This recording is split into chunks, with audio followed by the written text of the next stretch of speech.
Well, hey guys, how's it going? Welcome back to the Scout Tactical channel. So today I wanted to tell you why after 3 years I'm probably selling most of my Goal Zero gear. It's not because it's bad, right? This is good stuff, but it does have some limitations and it has let me down a few times. So this is the Goal Zero Yeti 1000 lithium. You've probably seen this. It's been out 3 years. I got it right when it came out at Christmas a couple years ago, a few years ago. It does have AC. It has 2 plugs for AC. I believe a 1500 watt inverter. It has 1 DC and it has 4 USB plugs. So for charging your devices like cell phones, something like that, when you're camping, which I've used it for a couple times in Colorado, or power goes out at your house, what have you, it really works, you know. Or it may just be a situation where you don't have enough plugs, you know, there aren't enough USB sockets and somebody's over, you know, other guests are there and they need to charge their stuff as well. So it's handy and it works. I leave it plugged in with this cord, goes into the power thing, the adapter that comes with it, which routes through the top, goes in here. It's a 60 watt adapter. I leave it plugged in all the time per the instruction manual, and that leaves that lithium battery topped off. So this thing works just fine. At 40 pounds, it's a little heavy when you're camping. I want to warn you now, you know. But if you're using a CPAP machine, something like that at night, this is beautiful, right? It works great. And you're not going to use anywhere close to the whole battery, so you can get a weekend out of this no problem on a CPAP or something like that. Now check those facts. Don't hold me to that and then yours is real high powered and it doesn't work, but in general it works. Where this thing has let me down is in the charging. It doesn't work when you're off-grid, when you're in the wilderness. We've gone the last 2 years for a week-long trail ride, 4x4 camping trip in Colorado. No power, nothing whatsoever, so it's only what you bring, right? So I brought this, but I can't get it to charge back up. The cord that it comes with, which goes in the power thing, is 60 watt, right? Guess how long that takes to charge this thing? They estimate 18 hours. So you can't recharge it in a day via the power, and that's a problem. A lot of today's new stuff, like Bluetti and Titan and all these guys, the Delta, EcoFlow Delta, all these things that are out there, they have better charging. So you can get them recharged in that day via solar or via an inverter in your truck in one day. This one you just can't, right? So I also had the inverter in the truck. We took my wife's Tacoma up there this year. Has a little inverter in the back. It works, it does this, but again, 18 hours, and I wasn't really processing that before we left, right?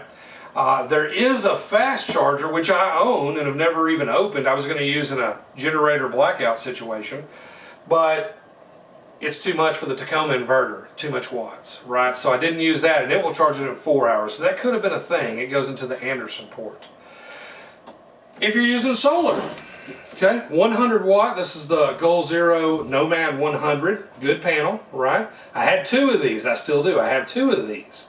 I connected them with some Goal Zero cabling so that I could run these in parallel, or just put one into each port of the MPPT controller, which I've added right here, which greatly speeds up solar charging. By the way, you want this for $100. But they don't work well in cloudy, dark, rainy weather. And this year, we had clouds every single day. Every day, 7-day camping trip. So it rained a little bit. Of course, we're above 10,000 feet, so it rained a little bit and was cloudy every single day. And these panels were putting out nothing. I had 2 of them.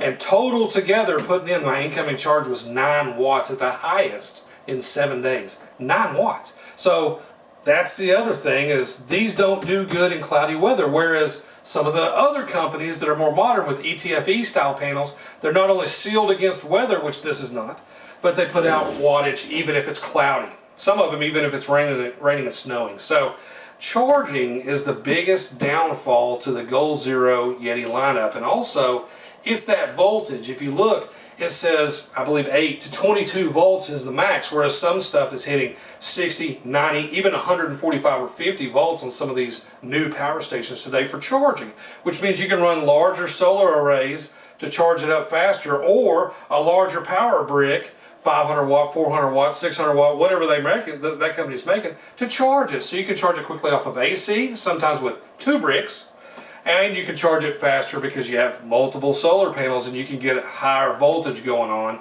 more current, what have you. So actually the higher voltage is less current, but that's another lesson for today. But for example, I have the Safari from Australia is where I got that. SAFIERY. It's a 250 watt panel. It's not cheap, but guess what? It's sealed, it works in rain, it works in snow, and it's 250 watt, 62 volt operating panel. So this thing is hellacious, right? You plug this in, it's 250 watts, and it's really working. It works in all kinds of conditions. It even has a security cable. You can put it on your windshield, tie it off to your bumper or whatever. It's pretty good. That type of panel, which costs more than this, but not more than 2 of these, which I have, that's working, but it's 62 volts. So at a 22 volt limit, you can't use it. You can't use it on this, and you can't on the MPPT input port, or you can't use it on the regular input port, right? MPPT can handle 25 amps total in all 3 ports, 1 Anderson and 2 8mm, but it can't handle the voltage, right? It only goes 22 volts going in, and I believe that's the number. It says it clearly on this side, but I think it's still limited to that on this side. I know it doesn't work with that 62 panel.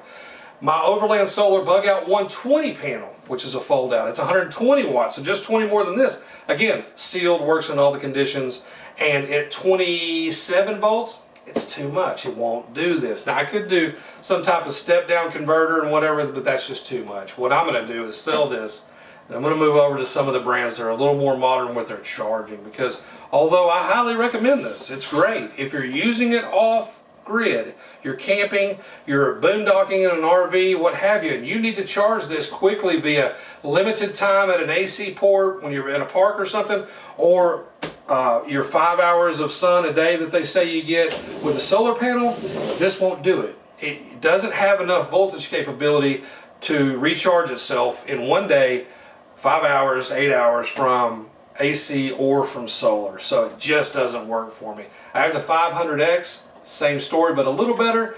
Probably selling that as well. So, hope you've enjoyed the review today, guys. Sorry for the hiatus. I'm back. As you can see with the beard, doing some different work the last couple years at work.